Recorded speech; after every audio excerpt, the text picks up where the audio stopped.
Ser podcast. Hoy por hoy Magazine. Ser podcast. Hoy por hoy.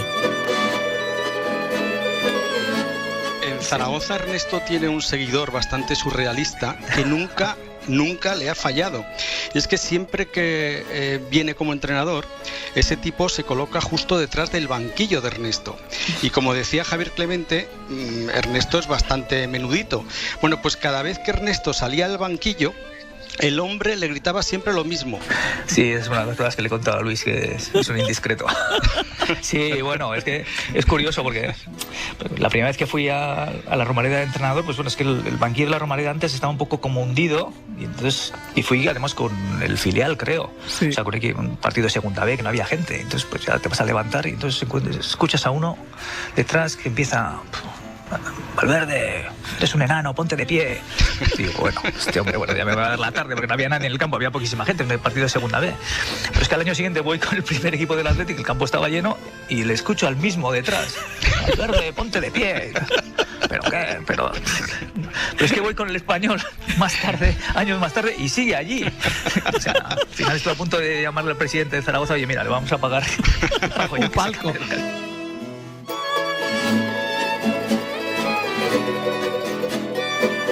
Esta deliciosa anécdota del exfutbolista y actual entrenador del Athletic Club, Ernesto Valverde, cumple ahora 4 años y pertenece al día en el que nos hicimos amigos gracias a Luis Alegre, amigos de Valverde para siempre. Lo mismo que esperamos que suceda esta mañana durante nuestra conversación con el director de cine Manuel Gómez Pereira. El proceso de trabajar sobre el guión y readaptarlo, yo creo que lo primero es hacer la tuya. Lo que haces cuando adaptas una novela o una obra de teatro, ¿no? Y a partir de ahí yo creo que ahí fluye tu punto de vista, todos los elementos que tiene, que son universales, para darle forma. No sé por qué te quiero. ¿Será que tengo Luis Alegre, buenos días. Muy buenos días, Ángels. Qué buena la anécdota de Valverde. Es que hoy la he vuelto a escuchar después de 4 años y es buenísima.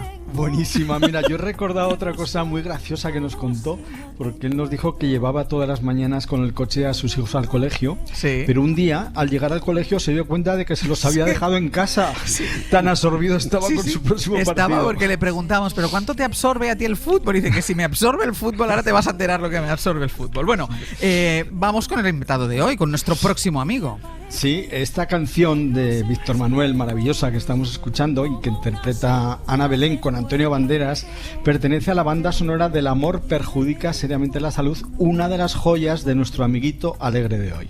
¿Cómo fue tu primera vez con Manuel Gómez Pereira? Mi primer recuerdo con Manolo fue en el estreno de su ópera prima como director, Salsa Rosa, hace ya 33 años, pero nuestra relación se estrechó cerca de algunas amistades comunes como Ana Belén, precisamente, y José Luis García Sánchez. Manuel Gómez Pereira, muy buenos días. Muy buenos días. ¿Recuerdas esa primera vez con Luis Alegre? Por supuesto. ¿Cómo para olvidarla?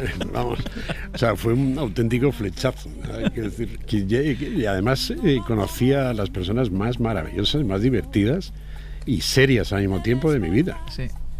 ¿No? O sea, que además es propicio a presentarte y a hablar con otra persona. A partir de él vas ensanchando, vas ensanchando el mundo. El flechazo continúa, Manolo. Bueno, detrás de la vocación de Manolo hacia el cine y la cultura hay una mezcla de cosas y de influencias familiares. Su abuelo era fotógrafo, su padre dibujaba y pintaba muy bien, y a su madre le encantaba la música y le gustaba mucho cantar en casa, una costumbre de las madres de nuestra generación que lamentablemente se ha perdido. Cierto. Y sobre todo, su madre era una gran cinéfila y llevaba a Manolo al cine a ver varias películas seguidas durante tardes enteras. ¿Qué conserva tu memoria de esas tardes de cine? Varias películas y aquello de sesión continua, que terminaba una y empezaba otra. Claro, nos metíamos en el cine Príncipe Pío a las 4 de la tarde, los jueves, y salíamos a las 10 de la noche. O sea, era una locura, porque claro, era una sesión doble, pero la veíamos prácticamente 2 veces. Veíamos la primera, la segunda, y luego volvíamos a ver de nuevo la primera. O sea, repetíais la película. Sí, o sea, yo recuerdo haber, claro, entonces mi madre estaba encantada, era el día esperado por mí también, porque yo tendría como 5 años, mi hermana ya iba al colegio, sí, pero yo todavía no, porque en esa época evidentemente la guardería no existía, por eso yo escuchaba a mi madre muchas veces planchando, cantando el relicario, que le encantaba. Claro, pero de todas formas, qué suerte tuvo tu madre de que al niño le gustara también lo del cine, porque le podría haber salido un niño llorón de esos que yo no quiero estar aquí, qué coñazo esto, y estabais los dos encantados. Claro, pero son esas cosas de pronto que nacen ahí y bueno, a mí ya me fascinaba esa cosa de la pantalla y tal, y yo creo que fue el germen, ¿no? Claro. Un episodio que te marcó, Manolo, fueron los 5 meses que a tus 10 años pasaste en la cama por una hepatitis. Sí, curiosamente yo tuve una adolescencia, y una niñez, adolescencia, un poquito como enferma, que luego afortunadamente me desapareció, porque mi madre me decía, hijo mío, yo no sé qué va a ser de ti. Claro. Y entonces pillé una hepatitis, entonces que estuve como 5 meses, estaba completamente amarillo, y claro, pues... ¿Reposo? Claro, reposo absoluto, y entonces yo me acuerdo que mi madre me traía tebeos en esa época, ahora le llamamos cómics y tal, y entonces yo me empapaba, o sea, quiero decir que bueno, empecé como a ver un poco también las imágenes, cosa que me gusta mucho dibujar, y entonces ya esa cosa de la viñeta, que luego evidentemente es como el story, ¿no? Claro, que hacemos para hacer la película. en el cine, ¿no? Para cada plano. Y entonces para mí fue dentro de la enfermedad, pero bueno. Claro, completó tu formación, Claro, porque fueron claro. 10 meses sin poder ir al cine, pero leyendo tebeos. Exactamente.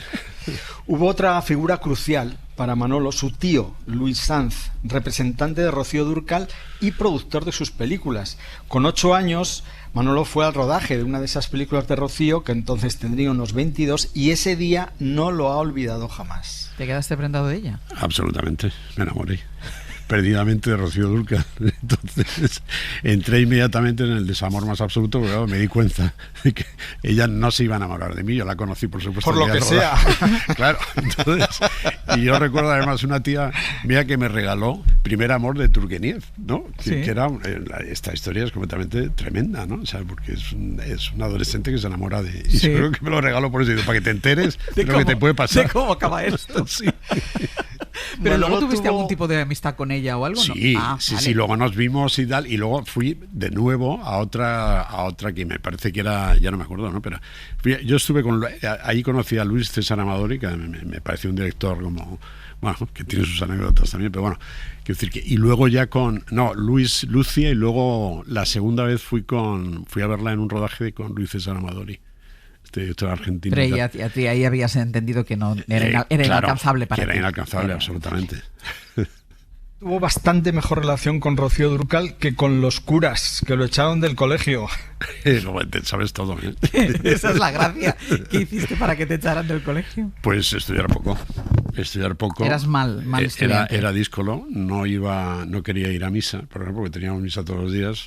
Además, en esa época del régimen que vivimos, esa adolescencia y tal. Bueno, adolescencia, ya juventud, pues me echaron a los 14 años, afortunadamente. Porque eso me abrió todo un mundo distinto, entre otras cosas, pues compartir a una academia y compartir la clase con chicas, y éramos chicas y chicos, cosa que no existía en ese momento, ¿no? Y entonces para mí fue una revelación. Pero bueno, me echaron por eso. Me gustaba mucho el deporte, pero nada, yo fatal, o sea, lo suspendía muchísimo. Entonces, o sea, llamaron a tu casa para decir, echamos al niño. Exactamente, dice, el año que viene que no venga. Y tal. ¿Y en casa qué te dijeron? Pues, a ver, como en ese momento ya mi madre, que me auxiliaba bastante en este sentido, y como sabía que a lo que me quería dedicar, y me regañaron, evidentemente. Mi madre hacía como que me regañaba más, pero entendía. Sobreactuaba. Exacto. Y bueno, mi padre, que era en ese sentido como más duro, digamos, pues me regañó mucho, pero bueno, luego tuve que estudiar en una academia que me vino muy bien. ¿Ves? No me da que por bien no venga. Absolutamente. Por supuesto. Pero tiempo después sufrió otra mala experiencia con el clero, concretamente con un cura psicólogo. Sí. ¿Qué te pasó? Bueno, ese es el culpable. Tanto yo como un grupo de amigos que estábamos en el momento en la Facultad de Ciencias de la Información, de no acabar a la licenciatura. Estuvo a punto de expedientarnos. Es que nos recordaba mucho, a mí por lo menos, a ese sacerdote que yo tenía. O sea, era una cosa un poco como... Estaba ahí, ¿no? En tu subconsciente. Total. Y él daba psicología, y entonces nosotros íbamos a esa Facultad de Ciencias de la Información, que era lo que sustituía a la Escuela de Cine. Sí. Y entonces, claro, eso era un reducto de gente que realmente quería aprender cine, pero que evidentemente teníamos un plan de estudios absurdo en ese momento. Bueno, hasta con un cura dando clases. Sí, bueno, no, él era un cura como encubierto. O sea, quiero decir, era un personaje un poco extraño, ¿no? Claro, y le conocíamos poco realmente porque no íbamos a clase. Yo iba poquísimo. O sea, entonces me dedicaba a estudiar, estudiar otras cosas y entonces la arquitectura y tal, y empecé a trabajar en el cine de meritorio. Y entonces íbamos a los parciales, entonces claro, nos ponía, hay que decir que iba por nosotros en un grupo. Y finalmente estuve a punto de expedientarnos y no nos aprobó esa asignatura, con lo cual no pude licenciarme. Se hice todo menos eso. Pues tú estás como yo, que a mí me queda una asignatura también. ¿Ah, sí? A lo mejor lo mío también era un cura encubierto y no lo sabía yo. Ahora me estás abriendo los ojos. Has dicho, Manolo, que eras meritorio, que lo fuiste con 17 o 18 años. Y viviste un episodio muy crítico siendo meritorio de un spaghetti western en la Almería producido por Sergio Leone. ¿Qué te pasó? Sí, bueno, fue producto de mi ingenuidad, ¿no? Y esa cosa de confiar en el mundo que luego con el paso del tiempo te hace como más reservado, bueno, como más, no desconfiado, pero sí de buscarte un poquito la vida. Y entonces, pues nada, yo estábamos rodando en Almería, volví a Madrid de avanzadilla y tenía que encargarme, yo como era meritorio aventajado un poco, pero me tenía que dedicar a buscar toda una serie de caballistas con apariencia americana, claro, porque era un western y tal, entonces se construyó un fuerte en Daganzo y yo tuve que venir a elegir esos, me parece que eran 30 caballistas y tal, con aspecto rubio, ojo azul, tal, que además supieran montar a caballo, claro. Y nada, y yo por fotos en la agencia esta de figurantes y de especialistas los elegí, pero me faltó esa cosa de verlos físicamente yo directamente y entonces tener, la seguridad de que iban a ir. Bueno, pues el día del rodaje se presentaron y no eran ni caballistas, ni rubios, ni con aspecto, en fin, una cosa patética. O sea, quiero decir, hubo que cambiar el plan del día y eso me provocó, un par de cosas. Una, que yo estaba incubando un tifus que pillé allí por alguna lechuga en mal estado en Almería, en estas cosas del catering, y luego me entró una especie de depresión tremenda, ¿no? Por una depresión de caballo. Absolutamente, de caballo, nunca mejor dicho. Qué malo tu chiste. Y estuve 6 meses, 7 casi como, con tratamiento y tal, o sea, pero ahora me río pero fue una cosa, yo pensaba que me moría directamente, o que me quería morir realmente. Exacto, yo creo que se juntaron las dos cosas. Sí.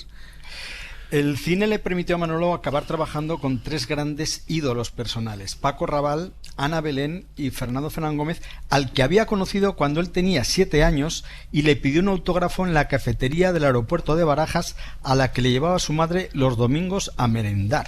O sea, un momento, perdona. ¿Ibais a merendar a la cafetería del aeropuerto de Barajas? Sí. O sea, tu madre era un personaje. Sí. O sea, se llevaba al niño a ver cine todo el rato y luego se llevaba a merendar al aeropuerto de Barajas. Sí, yo creo que por eso a mí me gusta esta cosa. A mí el avión no me da ningún miedo, ¿no? Entonces me gusta mucho viajar desde pequeño. Sí. A mí me pareció una aventura y yo creo que también la culpable fue mi madre, que los domingos nos íbamos a... También era una costumbre, iba mucha gente a una cafetería que había en el aeropuerto de Barajas. Pues a merendar. Y ahí estaba Fernando Fernán Gómez un día. Estaba Fernando Fernán Gómez esperando un avión. Él sí que viajaba. Claro. Y de pronto yo me quedé mirándole y diciendo, este me suena, porque lo había visto en alguna película de estas. Se lo dije a mi madre y me dijo, es Fernando Fernán Gómez. Y dice, pide un autógrafo. Y entonces fui y le pedí un autógrafo. O sea, con toda... yo era timidísimo, con una vergüenza. ¿Y él reaccionó bien? Sí. Sí, cosa que luego viví con él, como además se lo recordé. Luego se lo pudiste decir. Sí, claro, se lo dije personalmente. Qué bueno. Y he vivido esa situación además con él, viajando, que ya si hay tiempo os lo contaré, que fue una anécdota. No tendremos tiempo, pero cuéntala ahora. Bueno, pues nada, tuve la suerte de trabajar con él preparando una serie que nunca se hizo, ¿no? Pero estuvimos viajando por toda Europa. Era una serie de Juana la Loca, y la protagonista iba a ser Ana Belén, y la producía Víctor, con lo cual estuvimos viajando por toda Europa. Yo era el ayudante de dirección, el primer ayudante de dirección, y iba a dirigir la segunda unidad. Entonces íbamos a los hoteles, te puedes imaginar, para mí fue un curso intensivo de vida y de cine, ¿no? Porque él lo que quería era hablar todo el tiempo, o sea, hablar y contarme cosas. Fernando era un gran seductor, ¿no? Entonces estábamos sentados en el bar del hotel charlando, entonces se acercó una chica, estábamos en Brujas, me parece, tal. Y entonces, Fernando, por favor, ¿me podría usted firmar un autógrafo? Y le dijo, señorita, no ve que estoy hablando con este señor, espérese un poco. Entonces, la pobre se quedó. Digo, Fernando, por Dios. O sea, claro, porque tú habías pasado por eso. Digo, ya, pero es distinto y tal vez. Mira, déjame que escuchemos porque se estrena. ¿Cuándo se estrena? ¿Este viernes? El viernes 17. Una película que se titula La Cena. Busco al responsable del hotel. Del hospital, querrá decir. Hace tiempo que el Palace dejó de ser un hotel. Genaro Palazón, metre del Una Palace. película ambientada en el primer franquismo, después de acabar la guerra civil, protagonizada por Mario Casas y por Alberto San Juan. Franquismo, guerra civil. ¿Cuál es la mirada nueva que puede aportar esta película? Pues sobre todo yo creo que es una sátira sobre una época y sobre un dictador que no estamos acostumbrados a hacer. A mí me apetecía mucho desde que leí la obra de teatro de Alonso de Santos, y además me parece necesaria, ¿no? Me parece necesaria sobre todo por transmitir una... Y por el momento en el que vivimos, a lo claro, mejor. sobre todo porque yo creo que, y además yo, de alguna manera una mirada subversiva también, porque yo creo que estamos... el mundo está un poco a punto de repetir esos errores que propició la Segunda Guerra Mundial, ¿no? Entonces, cuidado con las cosas, o sea, porque no nos damos cuenta así, poco a poco, sí, ¿no? Sí, y estamos ahí otra vez. Claro. ¿Qué ibas a decir? Además es muy divertida, la película. Yo le decía cuando ha entrado por la puerta, porque yo no la he visto, no he tenido ocasión, pero me han contado el argumento y le he dicho nada más entrar, digo, tengo unas ganas de verla que me muero. Y esta es la música que ha elegido nuestro nuevo amigo para cerrar.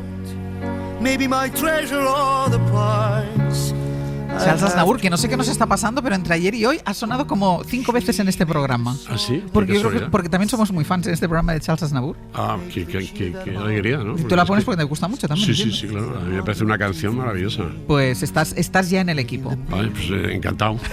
Manuel, ha sido Manolo. Un gusto conocerte, de verdad. Igualmente. Muchísimas gracias, encantado. Luis. Un beso. Un beso, Ángeles. Un Hasta beso, luego. querido Manolo. Un beso, querido. Para no perderte ningún episodio, síguenos en la aplicación o la web de la SER, Podium Podcast o tu plataforma de audio favorita.